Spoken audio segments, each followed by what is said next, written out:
Bumulaga sa publiko ang mabilisang pagkilos ni dating Senador Bato de la Rosa sa kanyang kandidatura sa pagkapangulo.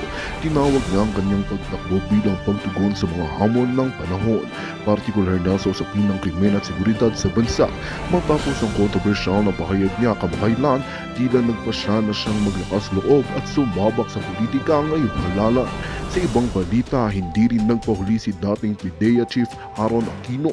Ibinunyag niya ang umano'y pagkakamali ng kasalukuyang PIDEA Director General Wilkins Villanueva sa isang drug raid kamakailan.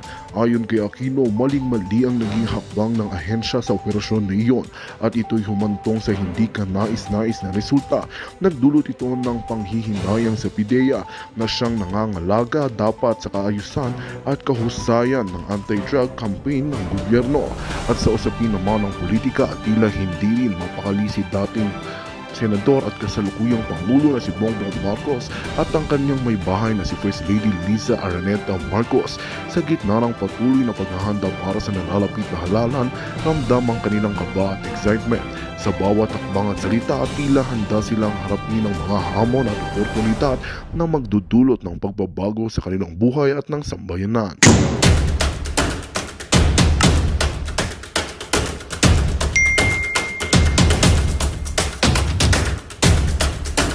Ito ang ating pagkakatutukan, ngunit bago ang lahat siguraduhin mag-subscribe at i-hit ng notification bell para sa patuloy na pagtutok sa mga sulyap ng bagong balita Kailangan sa silipin yung tunay na ano, boses ng masa. batas, yung procedure yung procedure ng PNP at PIDEA pagka merong nahuli na mga kontrabando, ano bang gagawin? Malamang sa malamang mga kababayan, meron na ho tayong mga sapat na alituntunin kung anong gagawin pagka merong nahuling ganyan. Kaso, hindi lang ho sinunod ang procedure, kaya itong si Abalos, tansya-tansya lang daw ang yung kanilang mga ilinabas na figure. Hindi daw 13 billion bagkus 9.6 billion lang daw ang halaga ng illegal na droga. Mga kababayan, mahigit 300 kilos na illegal na droga ang nawawala noong kinorek o pinalitan nitong si Abalos yung figure noong largest bloodless drug haul na yon diyan sa Batangas.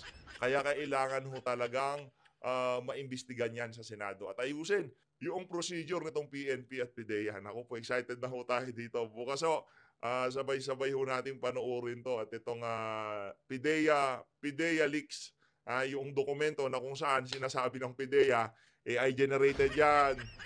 Huwag kayong maniwala kay Maharlika. Oh, kagabi ano ginawa ni Maharlika? Ang ginawa ho ni Maharlika, ilinabas niya ho yung PIDEA agent na nakapirma doon sa dokumento. Ano ka ngayon, Lazo? Sa tingin ko, baka mabatukan ka ni Liza Araneta Marcos. Yan, akala ko pang leaks yun. Akala ko pang AI generated yun. Bakit nandyan yung PIDEA agent nagsasalita sa live ni Maharlika? Baka kagabi ho, habang nagla-live itong si Binibining Maharlika, itong si Liza Araneta Marcos, kausap sila. So, anong sasabihin nyo niyan dyan sa PIDEA? AI generated yung interview nitong si puro AI generated yun. Pagka lumabas yung pulboronic video, hindi totoo yan, AI generated yan. Pagka lumabas yung picture nila ni Maricel Soriano, tumutoma sila tapos namumulutan ng pulburon. Hindi totoo yan, AI generated yan. Lahat na lang AI generated, anak ng Petrang Garaba. Baka pati ho tayo dito, AI generated tayo. Mga kababayan, ito, update ho tayo dito sa kabalbalan na naman, kabangagan nitong administrasyon ni Marcos Jr. 32 LGUs unite to help protect West Philippine Sea. Mag-unite kayo para tulungan yung ating mga kababayang mahihirap. Hindi na nga magkamayaw tong gobyerno to sa kakabigay ng ayuda. Poproblemahin nyo pa. Again, hindi natin ipamimigay yung West Philippine Sea. Pero marami tayong mga priority dito sa dito sa loob ng ating bansa. Yung mga internal problems natin, ika nga. Napakarami ho natin yan mga kababayan. Pabahay, mahal na presyo ng bilin, mahal na paglaganap ng kriminalidad, illegal na droga. Napakarami ho. Para dito sa mga local government units na to, atupagin nyo ho yung mga pangloob na problema muna natin. Kung hindi ho natin maisaayos to, tapos pumutok yung problema dyan sa West Philippine Sea, sa tingin nyo ho ba anong mangyayari sa ating bansa? Kawawa ho tayo. Ngayon pa nga lang kawawang-kawawa na tayo, tapos lalaki pa yung problema dyan sa West Philippine Sea. Anong gagawin ng mga local government unit? Bibili ng mga barko? Bibili ng mga vapor? Pupunta dyan sa West Philippine Sea, magbabantay. Sige nga, anong gagawin nila? The Department of Interior and Local Government, DILG, has launched a group to 34 local government units, LGU, supporting government effort to protect the West Philippine Sea. Anong kalokohan to, Abalos? Ayan ho yung number 1 ng PR Mission and Development Survey. Ayan ho si Secretary Ben-Hur Abalos. Ibang klase yung mga kababayan. Senator ba to? Okay ba na imbitahan mo tong si Abalos pagka nag-hearing kayo dyan sa Senado? Pakinggan natin yung tansya-tansya niya, yung estimate niya. Kung anong nangyari doon sa estimate. Merong timbangan habang ini-inventaryo, kinabukasan magpipress ko itong DILG, tansya-tansya daw. Inuugang tayo. Bangag ang presidente, bagang ang first lady, bangag pati gabinete, ano ba yan? Si VP Sara lang ang siguro natutulog itong si VP Sara. Itong mga to hindi natutulog, masyadong nalasing sa kapangyarihan, kaya masyadong nabangag sa kapangyarihan. Kaya ho nagkakaganito. Ayusin nyo, huwag ganun. Ang dami natin problema dito sa pangloob pa lang natin. Lalabas tayo dyan. Yung mga local government unit na binabanggit nitong si Abalos, siguraduhin nyo ho na wala na mga squatter dyan sa lugar nyo. Wala na hong nagugutom.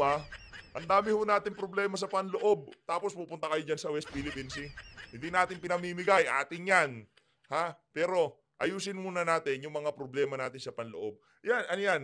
Toxic Filipino mentality. Inaayos yung panglabas na bahay, inaayos yung mga problema ng ibang tao, kung kanino man yan, nakikialam sa labas, pero yung problema nilang pangloob, napakagulo ho mga kababayan. Toxic Filipino mentality. Nagre-reflect ho sa ating gobyerno yung toxic Filipino mentality. Yung bira ng bira yung sa panlabas, pero pagka nakita mo yung loob ng bahay, ang gulo. Pilit nilang inaayos yung pasad, yung pinapakita nilang ganda, ang ayos. Magtutulungan namin tong sa labas. Pero pagpasok nyo sa loob ng bahay, ang gulo. Anong klaseng kalokohan yan? Ano yun, toxic Filipino mentality. Ayun na nga mga kababayan dito sa bahagi ng video natin na to. Ito na sinasabi natin. Kahit nung mga nakaraang panahon, nakita natin tong si Chis Escudero. Meron ho siyang babala. Hoy, ito. Hoy, Abalos, makinig ka dito kay Chis Escudero. Makinig ka. Ang sabi nitong si Chis Escudero, Senator Chis Escudero warned of the dangers of the war amidst the Philippine Joint Naval and Military Training with like-minded countries as the United States, Japan, Australia, and France in the West Philippine Sea. Naku po. Babala. Nagbabala itong si Chis Escudero. Baka banatan kanya ni Marcos Jr. Baka pagtulong-tulungan kanila nitong si Junior, yung anong pangalan to, si Gibo Chodoro, at nung isa, anong pangalan yung nasa Navy, yung spokesperson nila. Baka banatan ka ho nila. Anong warn? Pagtanggol natin ng Pilipinas. Dapat lang na magkaroon tayo ng naval military training dyan sa West Philippine Sea. Mga kababayan, pagka naval na ho ang pinag-usapan, di ho Coast Guard yan. Pagka sinabing naval, meron ho yung mga live rounds. Yan na ho yung mga gray ship. Meron ho silang military training dyan sa West Philippine Sea. Japan, United States, Australia, France. Nandyan ho sila. Kaya pagka merong nagkamaling putok dyan at merong tinamaan, sa tingin nyo ho, anong mangyayari? Mga kababayan, isinasagawa yung joint military ay naval exercise na yan dyan sa West Philippine Sea. Wala sanang mangyaring masama dyan. Dahil pagka nagkataon, baka dyan mag-umpisa yung kinakatakutan natin. Yun ang kinakatakutan natin, pero wala tayong magagawa. Mangyayari, di ba? More pislo nga, sabi ni Tatay Digong. Yung pinakaayaw mong mangyari, minsan yun ang mangyayari. Kagaya nito kay Marcos Jr., ayaw nating magluklok ng diktador. Magaling si Marcos. Iniiwasan natin yung mga dilawan. Hindi mangungurakot si Marcos. Ganun po talaga mga kababayan. Pagka mangungurakot yan, talagang mangungurakot po. Ah, ah, wala ho tayong magagawa. Nangyari na ang nangyari. Panoorin po natin 'tong si Atty. Trixie para dun sa mga nagsasabing, "Kumilos na tayo." Kumikilos na ho tayo. Kumikilos na ho tayo. Itong ginagawa natin na 'to, vino-voice out natin dito sa PIDEA, dito sa, drug hall, dito kay PIDEA agent, dito sa, importation ng mga agricultural goods. Ang dami hong issue. Ano pa bang pagkilos ang gusto niyong gawin natin? Ah, eto hindi naman ano, hindi naman sa nagko-complain tayo. Masaya ho tayo sa ginagawa natin. Pero yung paggawa ho ng mga ganitong klaseng reaction video, iba naman ho kasi yung mga re-content na, ika-cut lang nila yung video tapos re-upload nila. Iba ho yun.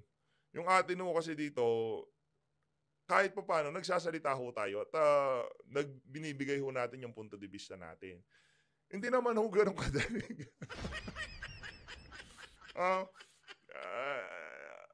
gusto ko natin 'to kaya as much as possible ayokong mag-complain. Hindi ako hindi ako para mag-complain pero yung pag-setup pa lang, pag-ayos pa lang ng mga ganito, paghanap ng mga iko-content ho natin. Ito kumikilos na ho tayo. Ginagawa na ho natin yung, lahat ng makakaya natin para maipaabot sa ating mga kababayan yoong, ating mga sentimento, yung ating mga hindi gustong ginagawang kabangagan na desisyon nitong administrasyon, 'no. Ginagawa na ho natin ang ating magagawa. Ito si Attorney Trixie Cruz Angeles. Magandang Ayun. gabi, ako po si Trixie Cruz Angeles, ito ang Luminous. Habang wala pa po ang press conference at iniintay po natin na mag-live ito ngayon, sasagot po ako dun sa ilang mga komento na nandito sa Facebook. Pangunahin na dyan yung mga nagsasabing, wala ba tayong gagawin? Hmm. Hindi pa ba ninyo naiintindihan na ang pagsasalita ay isang paraan ng ginagawa? Mayroon na nga pong ginagawa. Nagsasalita tayo at kino-call out natin ang gobyernong masupil dahil hindi na tama ang ginagawa nito. Naniniil na po sila. Pero ang sinasabi ng iba, katulad nitong nasa Facebook natin, isang 110 million ba tayong mga duwag? Alam na natin nangyari nung 1980s, di pa natin magawa. Abay, hindi ba nila naintindihan kung anong ginawa noong 1986? Ay sumunod-sunod na rally? Hindi pa saan nag-umpisa ang mga sunod-sunod na rally? Di ba sa pagsasalita ng mga tao? Hindi ba dun Correct. sa mga publications tulad ng Mr. and Miss? Wala pang social media noon. Pero ngayon, meron na. Pero ang sinasabi is as if wala pa tayong ginagawa. Hindi ba't hinarang nga ang maisog rally ngayon? Hmm. Ibig sabihin nakakuha tayo ng reaksyon sa gobyerno, Correct. natakot sila. Nararamdaman ho nila yung ano, yung, pag-alsa ng tao. Nakikita ho nila na dumadami, dumadalo sa mga ganitong klaseng ano, mga ganitong klaseng pagtitipon kaya pinipigilan ho nila. Kasi pagka hindi ho nila pinigilan 'yan mga kababayan, naku, mapupuno yung venue na 'yon, sigurado ho natin, mapupuno. Paglabas mo ng NLEX nandun ka na, eh. Oh, gaano karami ho yung mga kababayan natin gustong dumalo doon sa na taga Luzon, na gustong dumalo doon sa, Davao, diyan sa Mindanao. Hindi tayo makadalo kasi, malayo at, yung iba may trabaho, pero ito linggo tapos NLEX maluwang ang daan, dire-diretso kung galing kang south mabilis, nandiyan yung, anong tawag dito, yung, Skyway, NLEX, Bulacan. Kung nasa norte ka naman, ECTEX, NLEX, Bulacan. Kaya sigurado ho tayo kung hindi pinigilan yon, ay naku po, baka headline yung, rally na yon ngayong mga araw na 'to. Matatakot ba yun kung walang nangyari? Correct, takot, Matatakot ba takot. yun kung walang salita? Ano Hmm. akala ninyo? Ang mga tao bang mga nagsasalita, katulad ng mga ilang influencers gaya ni na Maharlika, tingin ninyo hindi namimiligro ang buhay nila? Hmm. Hindi namimiligro ang mga property at mga accounts nila? Hmm. Ilang beses ako matatanggalan ng trabaho bago kayong maniwala na ang salita ay gawa. Ang tindi nun, attorney. Tagos ramdam ko yung sinasabi nitong si attorney. Ano na ho yun, administrasyon na ang dahilan kung bakit nawala doon sa programang Karambola. Inaabaya, kaya si Attorney Trix lang naman pinapanood natin doon, sa totoo lang. Magagaling din naman yung sila, ano, yung mga kasama niya, yung mga, ano pangalan, sila Jonathan, sila Sir, ano pangalan pa nung isa? Basta yung mga kasama nyo sa karambola. Pero hinihintay natin kasi iba-ibang mag-isip itong si Atty. Trixie Cruz Angeles. Kasi pagkamali, kahit na kaalyado pa natin o kasama natin nagsasalita, pagkamali, bibirahin niya. Iko-call out niya talaga pagkamali ang sinasabi mo. Bakit nyo iniisip na kailangan mayroon pang lakad-lakad para sabihin na meron tayong ginagawa? Para sa hindi ba natatakot na nga ang gobyerno kaya nagpapatigil ng rally? Correct. Huwag po kayong divisive. Ito po ang sagot dyan. Kapag nagsasalita tayo, natatakot sila. Tapos, Dahil may nakukumbinsi araw-araw. napakarami at doon sa live ni Binibining Maharlika kagabi, and dami yung nakumbinsi sa ating mga kababayan na yung dokumentong ilinabas niya, totoo, pinatutuhanan ho nung mismong PIDEA agent. Totoo yung laman ng dokumento, totoo merong pre-operation report, totoong merong mga ebidensya na kung saan na nakita noong PIDEA agent na nagiinuman at merong tinitirang white substance na kung ano pa man yun. Yun ang pagkasabi ng PIDEA agent. Totoo, hindi AI generated. At doon sa mga ganong klaseng video na lumalabas sa social media, yun po ay napakatinding pagkilos na noon. Ang dami ho nating nakukumbinsi sa ating mga kababayan na linuloko na tayo ng administrasyon nitong si Marcos Jr. At ang ginagawa natin dito, kasi hindi naman lahat maaabot nitong si Atty. Trix. Yun ho ang trabaho namin, kami mga nagre-react doon sa mga video ni Atty. Trix. Para doon sa mga hindi naaabot, nare-reach ng kanyang channel, kami naman po ang nagbabahagi sa ating mga kababayan. Pero ang credit dito kay Atty. Trix, no? Dahil mayroong dumadami tayo ng dumadami. Correct. Kaya pag tinignan ninyo, basahin nyo po yung sinasabi ng mga trolls. Yan po ay nagbibigay ng liwanag kung anong kinatatakutan ng administrasyon. Ang takot nila dyan, sabi nila, didalhin nyo sa EDSA, tignan natin kung gano'ng kadami kayo. Doon pa lang sa Bustos na napakaliit na lugar, natakot na kayo. Ano pa kaya ang EDSA? Correct. Pero dinadala ang maisog sa iba't ibang mga probinsya nang sa gayon, makita ng administrasyon na ito na hindi lang po Metro Manila ang umaariba dito, buong bayan. Kaya wag po kayong magiging divisive. Iisipin ninyo na kailangan may lakad para magsabi na may ginawa. Ano yung sakripisyo namin? Yung mga nagsalita at ngayon namimiligro, sasabihin ninyo, duwag. Sasabihin ninyo, walang ginagawa. Tingnan nyo nga, pinagbabayaran na namin yung honesty. Tingnan nyo nga si Sase, ilang beses nang kinuyog. Si Maharlika na tinatakot, na pilit na ilang beses kinakasuhan. Tingin ninyo, wala akong mga tawag? Bigay natin yung kinatatakutan nila. At ang kinatatakutan nila, yung pagsasalita natin. Kaya pag sinasabi ninyong puro ngawa lang, that's cow manure. Okay? BS yan. Ibang klase yun talaga itong si Atty. Natakot nga natin sila Salita pa lang yon, social media pa lang. Tapos sasabihin ninyo walang ginagawa. Ang layo na po na nalakbay natin. Ang dami na po na pumanig sa atin, nakita na, gumising na, nakikita na ang katotohanan. Dahil hindi tayo tumigil na kakasalita. Akala ninyo, ganun lang, hindi po protektahan ng saligang batas ang karapatan natin magsalita at magpahayag kung sa tingin nila walang madudulot na pagbabago yon. Kaya tanggalin na natin sa isip natin na kailangan may lakad. Tigilan na ninyo yon kasi isa pa yan, dadalhin nyo kami sa peligro, dadalhin nyo pa sa mas matinding peligro ang mga tao dahil posibleng makasuhan ng mga inciting to sedition yan. Alam natin ang ginagawa natin. Pinapakita natin sa mga tao at sa gobyerno na hindi tayo bulag sa ginagawa nila. Na hindi tayo bulag sa mga pambubudol nila. Kaya uli-uli, kung kayo po ay nananalig, kung kayo po ay naniniwala dito sa cause natin, wag po kayong magpa-divide. Kailangan natin magsama-sama. Magkaisa ho tayo. Magkaisa ho tayo. Correct.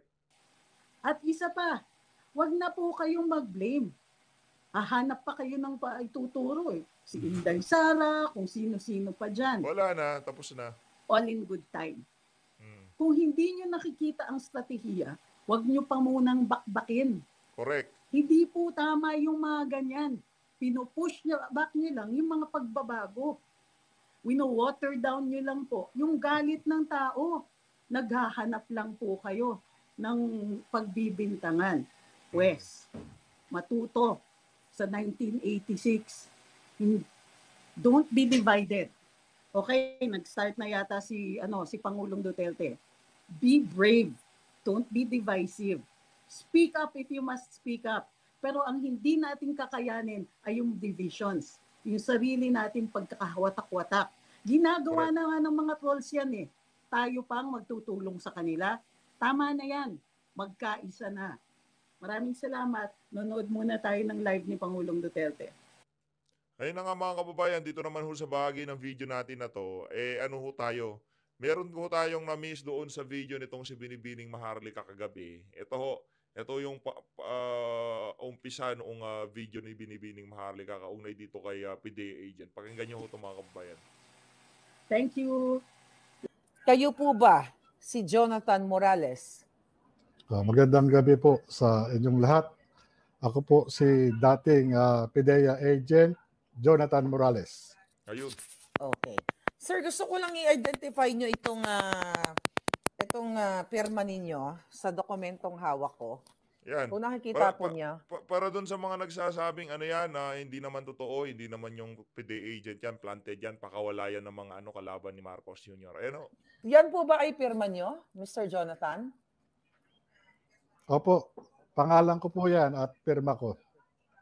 Okay. So bago nyo po sagutin itong mga dokumentong ito, for sure excited ang mga Pilipino, nakilalanin muna kayo. Kayo po ay dating PDEA agent.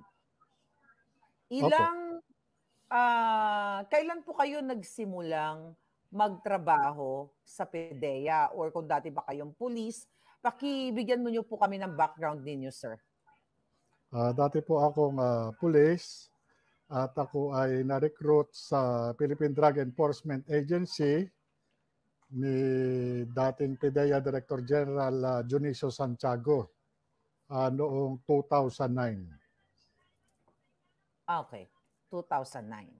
So nagsimula kayo sa PDEA 2009. Okay. Hanggang kailan po kayo? Si Ma'am Maharlika bagay na bagay ho niya atang maging senador, Galing ho niya cross-examine, mahusay ho siya. Magaling siya mag-cross-examine. 2009, kasi I believe wala na po kayo sa PDEA ngayon, di ba? Ilang taon po kayo nagsilbi sa PDEA? Bali, humigit kumulang sa 5 taon. 5 taon. Anong year? So 2009, 10, 11? 2013 po ako nawala sa PDEA. Bali, napag-initan po ako doon. 2013 kayo nawala sa PDEA. So 2013 napag-initan kayo. Isulat ko lang po muna, mamaya na natin i-discuss kung bakit kayo napag-initan, Gusto ko po kayo munang kilalanin. Okay?